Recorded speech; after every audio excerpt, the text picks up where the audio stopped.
Olá, Poupeu. Olá, Ricardo. Agradeço imenso ter estado aqui. Agradeço que tenhas acedido à entrevista. Obrigado. Gostava de saber, efetivamente, o tema contextos inéditos. Exato. O que é que te levou Sim, nesta concepção da obra? o propósito de intitular a esta exposição dessa forma é que são contextos, portanto é como se fosse uma espécie de escritos feitos por mim, neste caso com cores, traços e formas, não é? E inéditos porque, se bem que eles foram feitos na Suíça, pareceu-me por bem, eu já os guardei com essa intenção de um dia de os trazer e um dia expor em Portugal.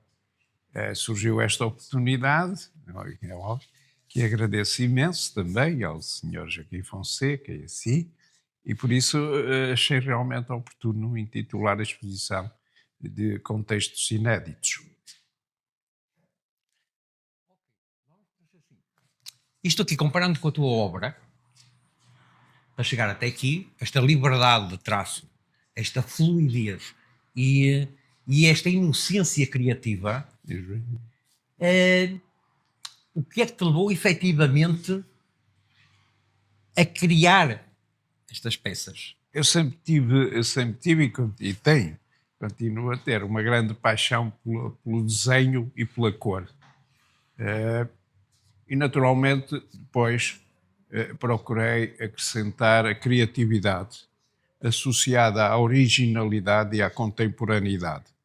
Porque este pilar, este triângulo, parece-me fundamental para nos afirmarmos, digamos assim, num contexto nacional e, no meu caso, internacional, como artistas plásticos e como autores com algum mérito. Naturalmente, para chegar aqui, estou convicto que não é por acaso, e muito menos é de forma imediata, porque são necessários 45 anos. E esse tem sido... Porque eu acho que tu foste resgatar a criança.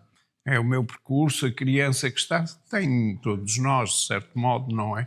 E muito em mim, a paixão que eu tinha pelos desenhos animados, que nunca mais esqueço, as formas, o movimento.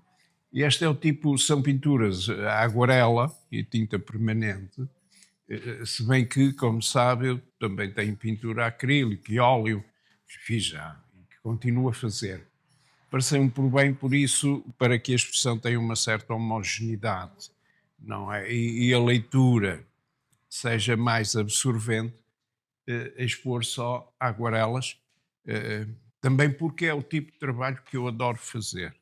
Adoro fazer todos os outros núcleos temáticos também, mas adoro fazer este tipo de trabalho porque é muito espontâneo, é muito criativo. E se antes de o fazer me perguntarem o que é que eu vou fazer, eu não saberia explicá-lo. Eu tinha aqui exatamente uma pergunta para te fazer sobre exato, isso. exato. Que era como a obra tua se segue um processo estruturado ou, no fundo, trabalhas de uma forma intuitiva. Sim, Era diz essa a muito questão.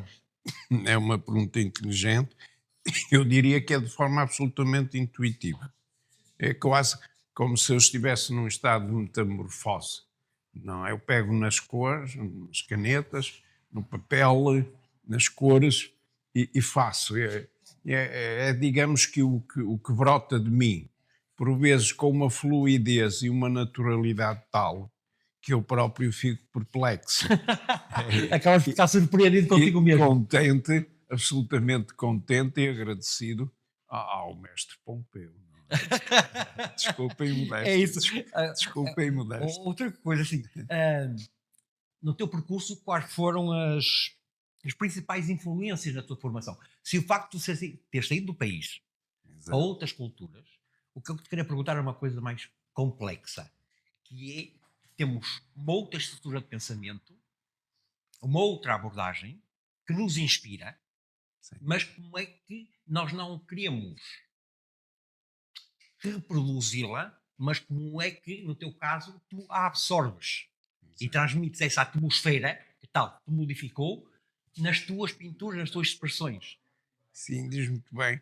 Eu sempre tive o propósito e o desejo, desde menino que me conheço, primeiro de ser artista Eu nunca tive ninguém na família sequer que o tenha sido.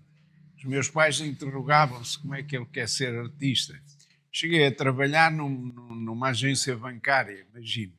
E aos 18 anos, 19, deixei o emprego e disse, paizinho, vou para Paris, quero estudar pintura. E a mãezinha. Sorte a minha, os meus pais sempre foram muito queridos e apoiaram-me. Claro, é muito importante isso é aspecto, fundamental, exatamente. incondicional, não é?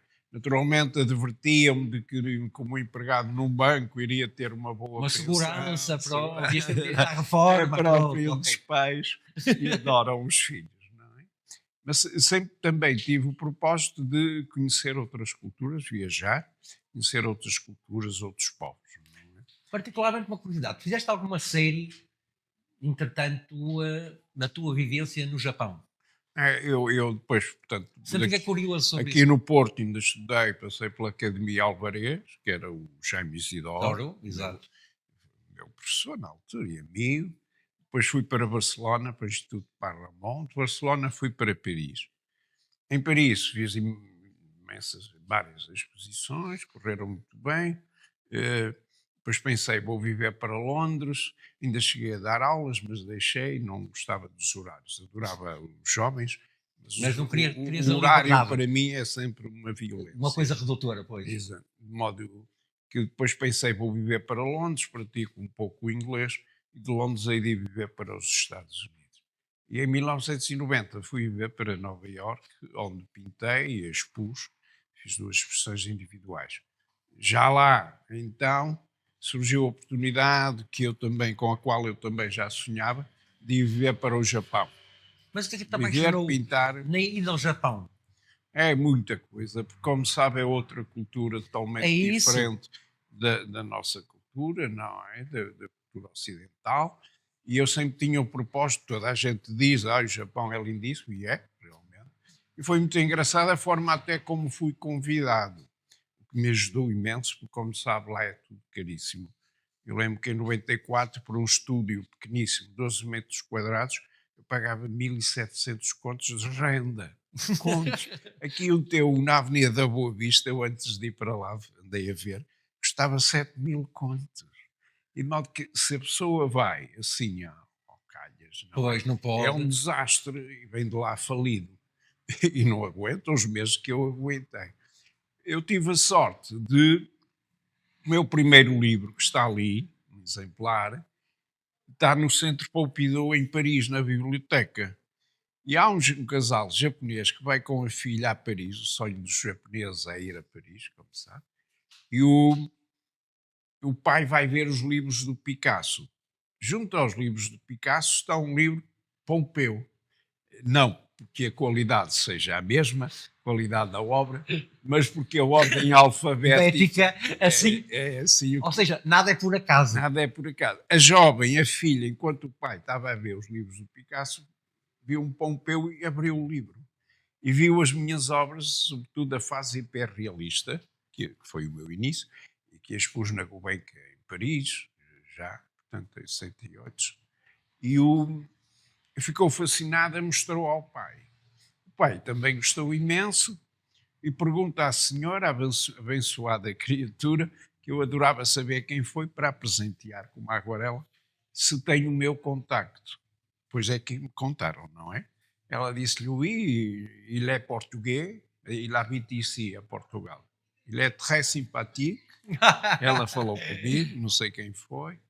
O senhor telefonou-me, sorte também a mim, eu estava em casa, não havia telemóveis na época, e falando assim um francês muito rudimentar, como se compreende, acordamos a encontrar-nos no café de Magot, em Paris, no Boulevard Saint-Germain. Eu lá fui às 4 horas. O certo é que correu tão bem, eles simpatizaram comigo, eu com eles, que um ano depois, agendamos, estava eu a expor na Galeria Garum Monogatari, que lhe pertence, e no centro de Tóquio, De Tóquio, frente pronto. Aí a à vantagem foi, televisão exato. japonesa. De modo que isso ajudou-me imenso. Não é? Veja como é curioso as circunstâncias É isso. na nossa vida. O que um livro fez por mim. Sem Exatamente. o livro, provavelmente, eu não chegaria ao Japão, ou se fosse, estaria lá 15 dias, porque se não tiver contacto, se não tiver o marchar, se não tiver, portanto, Toda a rede de apoio. a logística, a estrutura. Então, chega lá e aquilo Não, é impossível. é impossível aguentar. Não é? Exato, outra coisa assim, no meio disto tudo, como é que é a cor e a forma desempenham um papel extremamente importante no teu trabalho? É fundamental. Eu sou um apaixonado e um defensor do desenho. Penso que o desenho é a essência de toda a arte, não é? De resto, este edifício ou este imóvel, antes de ser construído, provavelmente foi desenhado, delineado. E o desenho, para mim, é realmente a essência. Por outro lado, é também a verdade. Com o desenho não se pode mentir. Com a pintura podemos, como sabe. Não é? Podemos dar uma Ah, outra textura e tal, e a coisa exatamente. compõe-se. Daí aquelas técnicas Há que são até usadas para eliminar fragilidades. fragilidades. E no desenho não. E muito mais neste género de trabalho, que eu sai ou não sai. Se não sai, e se constata que não foi feliz, no gesto, no momento, na cor, tem que inutilizar o trabalho e pôr de lado. Daí a minha grande paixão sempre também pela cor e pelo desenho, pela forma. Diz-me outra coisa, ao fim destes anos todos, qual é a tua visão sobre o mercado de arte contemporânea? É, digamos que é uma visão compreensiva e tolerante. Como sabe, eu penso que sou ou procuro ser um género de anarcopacifista e compreendo que há excessos também, não é? Há muita coisa que é, muita obra que é apelidada de arte e que eu classificaria como anti-arte, mas também há obras fantásticas e autores geniais também. De resto, quero-me parecer que nunca houve até tanta criatividade, Sim, tanta exato. criatividade É e tantas profícua a criatividade. propostas novas, É inovação. exatamente É isso. claro, depois temos que selecionar de acordo com a nossa, nem direi o gosto, mas com a nossa formação. Exatamente. Se encontrasse agora um jovem que quisesse trilhar o caminho da arte, que conselho lhe daria? Desde logo que não hesite. E seguidamente, e que não deixe de amar. Vai ter dificuldades, vai tropeçar, mas depois continua, não é? Se a pessoa for. Foi um pouco o meu caso, eu fui para Paris só, como sabe. E quando cheguei a Paris, em 1978, nunca mais me esqueço, foi um dia 11 de julho, eu tenho até escrito num texto, num livro que está aí, creio, à Gare d'Austerlitz. A única amiga que conhecia em Paris é, é alta, elegante, austera, e é realmente o tipo de mulher francesa, que é a Madame Eiffel, a Torre Eiffel. Era a única que eu conhecia. Não conhecia mais ninguém, e desde criança, dos nossos tempos de escola, incutem-nos a vontade de um dia, quando crescermos, irmos ver a Torre Eiffel ou o Big Ben de Londres. Exatamente. Agora é mais fácil viajar. No meu Ah, tempo, entrei aqui no comboio em Campanhã e já fui em Couchete, que já era um privilégio, exatamente. e fui para Paris. De modo que cheguei lá, fiquei deslumbrado com as tulharias, o jardim, Museu do Homem, Museu da Marinha, a Torre Eiffel, aqueles fontes. Fiquei fascinado realmente e pensei, eh, isto é o céu, é realmente é um paraíso. Mas era tudo imensamente caro. Os hotéis nessa zona, é uma zona turística e são muito caros. Eu fui perguntar ao hotel quanto é que custava, mas era demasiadamente caro, ou seja, as minhas economias dariam para 3 ou 4 dias se eu ficasse nos hotéis. Então, como era calor, deixei-me lá estar até à noite, estive na esplanada do Café Trocadero, claro, vê-se gente muito bonita, automóveis também Exatamente. surpreendentes, Era tá? quase um outro mundo. É outro mundo, não tem nada a ver com a aldeia em Cepés, É isso. onde eu vivia, não tem absolutamente nada, é até o oposto. Mas. De modo que depois me deixei passar a noite e vi no Jardim das Tulharias, vi alguns jovens a porem um paninho, não é? Uma manta, e a dormirem ali. Eu falei, olha, aqui não se paga, está calor, vou também estar por aqui. Lá me deitei um pouco, foi muito engraçado, porque eram pai 4 da manhã, eu senti um estrondo, algo esquisito. Pensei, "Ui, está a chover." Ouvi um som qualquer que me surpreendeu. E acordo e olho, era ao meu lado, estava uma menina, provavelmente francesa, não sei, a fazer xixi. Eu pedi-lhe desculpa. E ela disse, não, pardon moi, monsieur. E eu pensei, Pompeu, acordaste no céu e nunca mais regressas a Faf da tua vida. Depois, Então, essa foi a experiência marcante, à não, chegada de Paris. ganhei juízo e voltei para Faf, não é? Mas foi realmente surpreendente, porque nessa altura também, é bom que se diga, e compreende-se, em Faf, ou na minha aldeia, as senhoras usavam as saias pelos calcanhares. Não De é? repente De ali. modo que foi maravilhoso. E bem sei. E depois, naturalmente, a minha descoberta dos museus é que me fascinou. O Louvre, o Jadipam, na altura.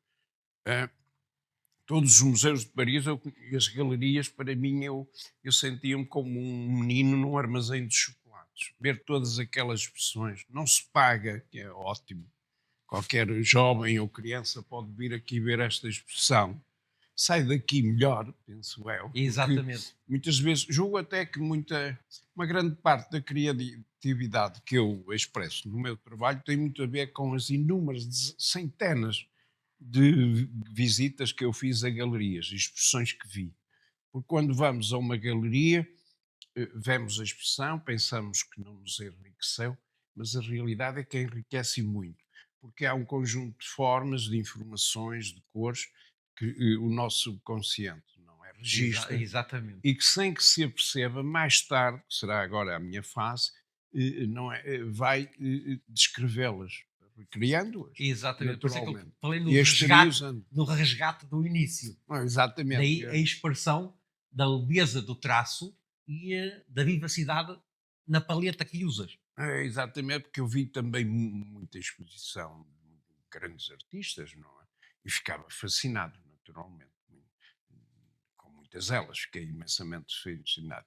Veja só que eu dei aulas, como disse, um pouco tempo, 6 meses, em Paris, e lembro que em Paris os meus alunos e os pais, eu perguntava se sabiam, há um museu em Paris, Poeirente, muito lindíssimo, lindíssimo, perto da Opéra, onde eu já expus e começava há 2 anos recebi a medalha de bronze Bronze, da exato. Academia Francesa, e, eu, e ninguém conhece em Paris. E eu passava lá tarde, mais tarde.